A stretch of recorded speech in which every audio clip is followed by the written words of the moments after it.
First opened as the Frenchtown Square Mall in 1988, this 600,000 square foot mall sits in the mid-sized city of Monroe, Michigan. An ambitious 8 anchors surrounded the mall center, including Far More Pharmacy, JCPenney's, Sears, Elder Beerman, Hill's Department Store, and Regal Cinemas.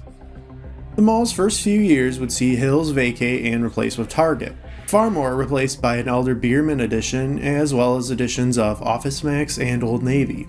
With that information as we first enter the mall near the theater, it sounds like they're doing quite well. Regal Cinemas closed in 2007 and was reopened by Phoenix Theaters that same year. Even on a Saturday afternoon, the lobby is full of people. The promising start goes south though almost as soon as we head towards the concourse. Auntie Anne's is the only food available in the small food court tucked into the corner here, though it used to be much larger before a 2009 theater expansion added 4 screens in its place.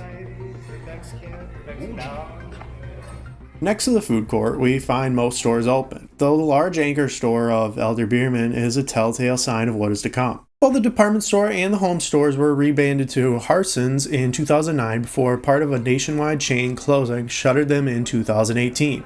The next year, the Monroe City Church moved into its spot.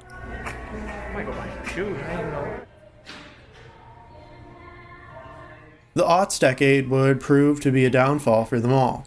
Office Max closed early in the decade, followed by Penny's in 2004. The Penny's was replaced by Steve & Barry's, which ran for just 4 years, and finally Old Navy left that same time in 2008. A legal dispute between the mall owner and one of its tenants also went to courts in 2003, when Lemstone Books, a Christian bookstore that had opened when the mall did, closed its doors 6 months before its lease ended, and it did not pay rent for those months they had left. The store retaliated, saying another gift store in the mall had stolen its business. The courts ruled in the mall's favor, but said they did have a duty to mitigate the damages by leasing the vacant property out rather than leave it empty. All that legal jargon is clearly very entertaining, as it clearly bored this old man to sleep. Seriously, if a mall doesn't have at least one old guy passed out while his wife shops, is it even a mall?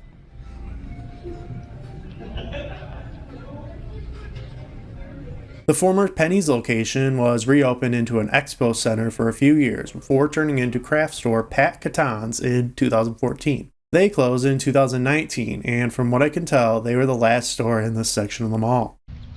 This is the former Target store, which closed in 2014. It is set to become an auto parts business this year.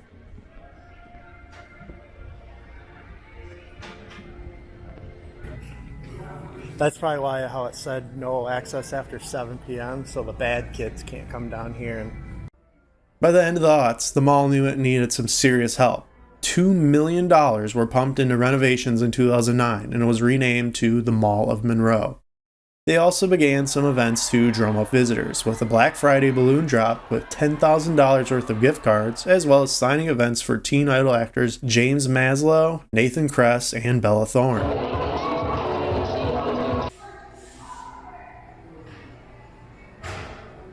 We are now back to the food court section, heading down the other mall wing.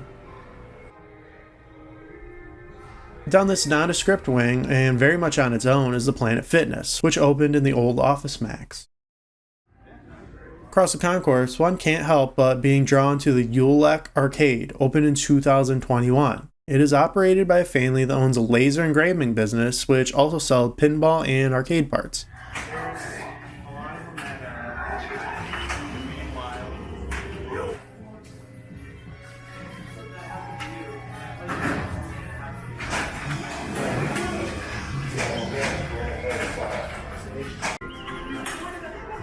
I was also surprised to find out that there is a second arcade at the Mall of Monroe, owned and operated by a YouTube channel, Claw Kicker, who has another arcade in a mall in Adrian. The Sears space is still vacant, but the Old Navy outlet has been converted into the Family and Friends Funland Center, closed for COVID.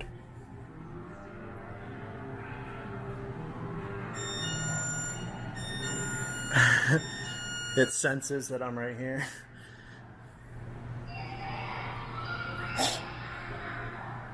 The mall still works hard at being a center for entertainment, with 2 of the empty stores being utilized for venue rental space. In past years, they have had magician shows, beauty pageants, and other various events. They also had a yearly Memorial Weekend Carnival, though it appears they were last here in 2018.